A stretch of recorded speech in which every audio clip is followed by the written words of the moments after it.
Hey there mga may love Sagittarius! Thank you so much for always staying here with me in this channel, babes.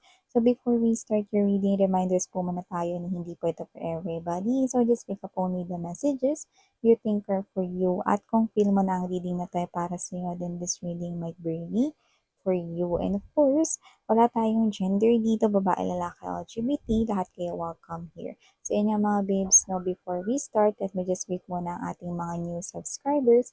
Hi and hello there, new subscribers. Ako po si Ian. Welcome to Loy. At sa mga returning viewers, thank you po sa inyo walang sawang suporta. So kung hindi niyo pa po knows, meron pa po tayong other channel. The link is down below sa ating description box. Kaya naman kung interesado ka rin mga babes no, na tumambay dyan din, see you then there. So yun nga mga babes, let's go ahead and check these messages right here, Sagittarius. Archangel Michael, thank you so much. What do we have here for Sagittarius?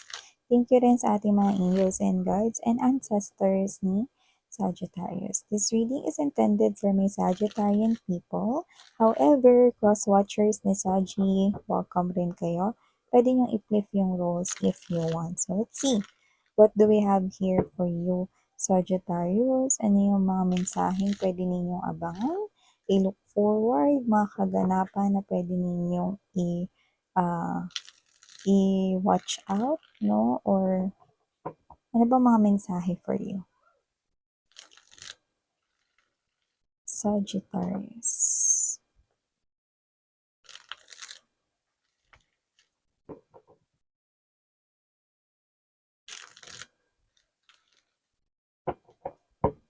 Okay, so let us lay muna no, ang ating energy sa ating table before we start. So you have here Sagittarius, the Five of Wands energy. You also have here the Moon card energy. You also have here the Death card energy. Meron din ditong Temperance. We now have three major arcanas. Three of Swords energy, Six of Coins. Bottom of the deck, we have the Nine of Wands, Eight of Swords, and the Five of Coins energy. So, Sagittarius, nakita ko dito ng energy. Kung hindi kayo to, merong person rito connecting sa inyong energy. Someone here is an energy of someone who has this so much love and affection here. Malalim yung nararamdaman niya dito. But for some reason, parang matagal niya na itong nararamdaman. Posibleng matagal na rin siyang na-reject sa feelings and emotions niya. Pero, gusto niya pa rin yung taong iyon hanggang ngayon. At kahit na hindi ito nasuklian, na ibalik, or pwedeng hindi siya pinansin or nireject, no, kung sino man ito, pwedeng kayo to ha, or pwedeng ito yung person na kakonect ninyo, no, patuloy pa rin siyang nagmamahal dun sa parehong tao na yun. Tahimik na naghihintay, pero at the same time, nakakaramdam ng agony or suffering dito. Kaya alam mo kasi mga babes, no, the pain, no, when it comes to love, sometimes the person you like do not like you. Okay? Sometimes meron silang ibang gusto. Or sometimes wala naman silang ibang gusto, pero posibleng hindi ka nila gusto. Or hindi mo sila gusto. So that is something here na sad part, no, when it comes to love. Okay? Because not everybody, no, is gusto sila ng taong gusto nila. Okay? Or mahal sila ng taong mahal nila. Yan. So, merong energy na patuloy pa rin nagmamahal dito, no? Parang sinusubukan naman niya na alisin sa damdamin at isipan niya yung tao na yun. Pero hanggang ngayon, despite of all those silence, no? Or no communication or iniiwasan ang taong ito, nakita ko dito na siya pa rin yung parehas na taong ginugusto at minamahal niya. So, maliban dyan, Saji, nakakita rin ako dito mga babes ng energy na makakapag-relax kayo rito kasi nakakita ko rito kung dito road trip, uuwi ng probinsya, no, yan. So, posible mangyari to ng November. So, baka may uuwi rito ng province, sa Undas, you know. May mga ganun tayong instances na, di ba, since mahaba-haba yan, no, na parang ilang days rin yan, no, para gunitain ang undas 'no, yung iba umuuwi ng probinsya sa posibleng sa probinsya may mga uuwi dito 'no, para, makabisita 'no, dun sa kanilang mga puntod ng kanilang mga minamahal na mga nasa provinces 'no. Yung iba naman kung hindi ito undas or hindi ito sa mga provinces na pupunta na possible na kayo ay magkaroon rito ng gala 'no, or parang pahinga mode na rin 'no, na parang chill lang, parang refresher ito 'no, 'yan. So, nakita ko dito na parang more on relaxation time, vacation na rin, yung wala kayong iisipan ritong work. Yung iba nakikita ko rin dito na posibleng meron pa nga kayo ritong chit-chat 'no, or parang kuwentuhan 'no, at yung iba posibleng may drinks or may inuman din. Especially para dun sa mga matatagal ninyong hindi nakitang mga dating kalaro or mga kapitbahay, 'yan. So, yung iba naman, posibleng kayo ay mag-travel together with your friends or family 'no, or coworkers 'no, sa mga places na magaganda or nature 'no. So, nakakita tayo rito 'no, ng energy na enjoy lang kayo rito at ng maganda. Parang na-refresh din dito 'no, ang inyong aura 'no, parang na-cleanse dito yung mga negative energies ninyo para kayo rito mga babes, parang antioxidant yung nangyari. Parang gano'n 'no, parang ang ganda na nangyari dito kasi parang nailabas ninyo yung toxic energy sa inyo 'no, kasi nakita ko dito na mag-e-enjoy kayo sa travel or sa biyahe na ito. So, maliban diyan Sagittarius, nakita rin ako rito 'no, ng energy na ito hindi 'to para sa lahat. Nakikita ko dito na posibleng meron ditong, um, magpasya na tuldukan na ang connection here with his or her boyfriend or his or her girlfriend. Yan, wala tayong gender, LGBTQs of course. Welcome din kayo. Iba naman, maaaring tuldukan na yung marriage. Kasi it looks like it's not working here because of that lamat. Posibleng kamakailan lang, no, is nalaman ninyo or nalaman nitong person na to, no, parang may third party kasing involved dito. So, parang someone here is making a decision to end this for good because nothing is working. Well, you're right. Wala talaga mag-work lalo na kung lack of trust. Yan, no? So, yung iba, possible na ito ay iyong partner, which is your boyfriend, I mean, who is your boyfriend, girlfriend, or even your husband or wife. Yan yung nakita ko dito 'no, ayan. So, meron din tayong nakita dito na sitwasyon na posibleng nasa loob ng pamilya ito 'no, pero hindi mo siya puwedeng tanggalin sa life mo dahil una sa lahat 'no, iisa lang ang dugo na dumadaloy sa inyo at parang meron kang pinoprotektahan ditong someone na ayaw mong masaktan pero gusto mo sana siyang palayasin. May gano'ng energy na parang may nakakarinig tayo dito na alang-alang lang talaga, hahayaan ko 'to. Isang mali lang na galaw nito. Yan. Parang may gano'n pero may pagtitimpi din. Parang meron kang pinoprotektahan na isang energy 'no, na parang yun na lang yung iniisip mong mas importante. Kunyari ganito, niloko ng mama mo yung papa mo 'no. This is not the case for everybody, pero just take only what resonates para alam ninyo. Ngayon, di mo naman puwedeng palayasin yung papa mo kung alam mo naman 'no, na ang mama mo, ay mahal na mahal yung papa mo. Ngayon, puwedeng yung papa mo pinatawad mo na yan dati, umulit lang din ulit 'no. Parang palagi na lang yung ginagawa yun, nahuhuli mo siya na may kausap siyang iba, blah, blah, blah, 'no. Pero hindi mo sinasabi sa nanay mo kasi ayaw mo ma-stress yung nanay mo, tsaka parang, ayaw mo rin na bigyan ng problema yung nanay mo. Kaya ang ginagawa mo, hinahayaan mo na lang yung papa mo kunwari wala kang alam, you know. Pero yung totoo, deep inside, gustong-gusto mo na siyang palayasin kasi nase-stress ka sa kanya, eh, 'di ba? Gano'n yung energy mo rito, pero at the same time, you're protecting here your mother. Parang mas mahal ko yung nanay ko. Gagawin ko 'to para sa nanay ko. Kahit parang naapektuhan yung peace of mind ko dahil dito sa tao na 'to. Parang kahit pilitin pa ng tatay mo magbago, sabihin na natin, 'no, ang hirap pa rin, 'di ba? Kasi parang nawala yung tiwala mo sa kanya, eh, 'no? Ang hirap pa rin nun maibalik na parang ikaw 'to na parang pinipili mo na lang 'no, na mag-stay sa ganyang situation, hindi dahil tino-tolerate mo siya kundi dahil may pinoprotektahan ka at yun ay ang iyong ina. Yan, oh, example lang yan mga babes, hindi ko sinasabi na yun yung case ng lahat sa inyo, okey? So, maliban diyan 'no, nakita rin tayo rito ng energy na posibleng magtapos na dito yung energy kasi nakita ko dito ng mga mapagbigay 'no. So, posibleng kayo 'to na, "Oh, ito dagdag mo sa baon mo," 'no, gano'n kayo sa pamangkin ninyo 'no, or, "Ito dagdag mo 'to sa panggastos ninyo sa bahay." 'Yan, yung mga gano'n kayo 'no, at maaring 'yun ay pag-share ng iyong, pera 'no. Yung salary mo shine-share mo sa family mo, sa relatives mo 'no, yung iba parang giving gifts, giving presents dito 'no.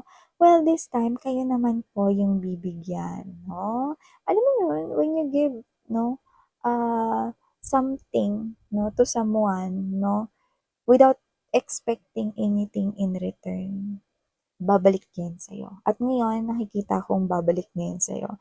At sakto pa dahil Christmas 'no, or this holiday season 'no, is the season of giving. So ngayon, kayo naman ang makakatanggap rito 'no ng, kayo naman yung mabibigyan, yun ang nakikita ko rito 'no. Well, hindi ni Santa Claus, kundi ni universe rito babalik ang lahat ng mga pag-share mo rito ng iyong resources, your money, nang hindi ka humihingi ng anumang kapalit. Very good, because all good things right here, no, will definitely bounce back to you.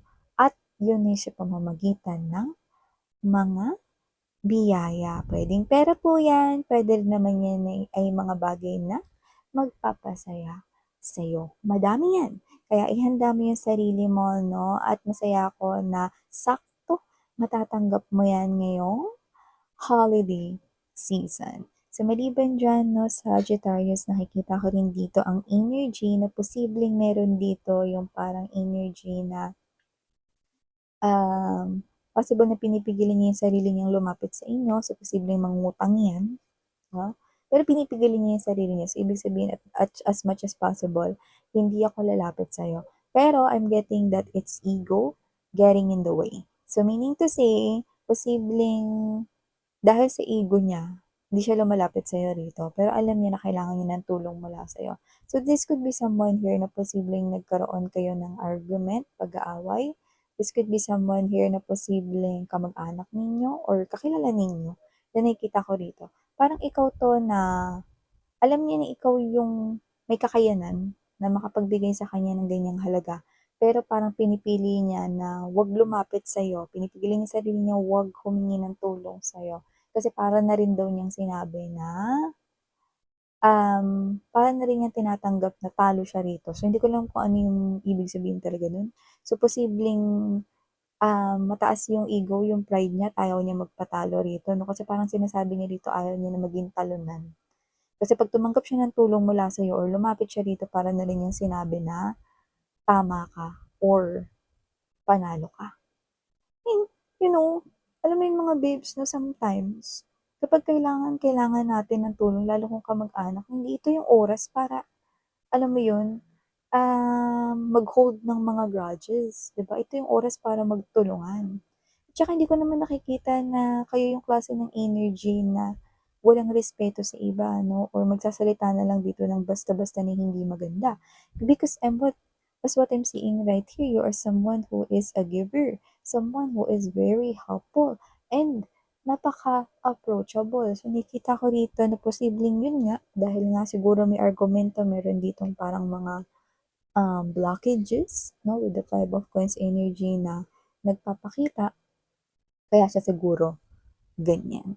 So, maliban dito sa Sagittarius, nakita rin ako ng energy 'no, na posibleng ewan ko, may ta-try ba kayo dito na parang nakakapagod na activities? Kunwari, running, fun run, puwede rin naman na Zumba, 'yan. Nakikita ko kayo ditong pagpapawisan, pero at the same time, parang ito rin yung klase ng energy na mai-enjoy mong gawin. So, nakikita kong mas gagawin mo pa 'yan. So, hindi ko alam kung anong gagawin mo, magba-bike ka ba? Parang isasali mo ba sa daily routine mo yung pagba-bike sa hapon or sa gabi or bago ka pumasok sa umaga mga 5:00, mga ganyan, para hindi talaga mainit pa?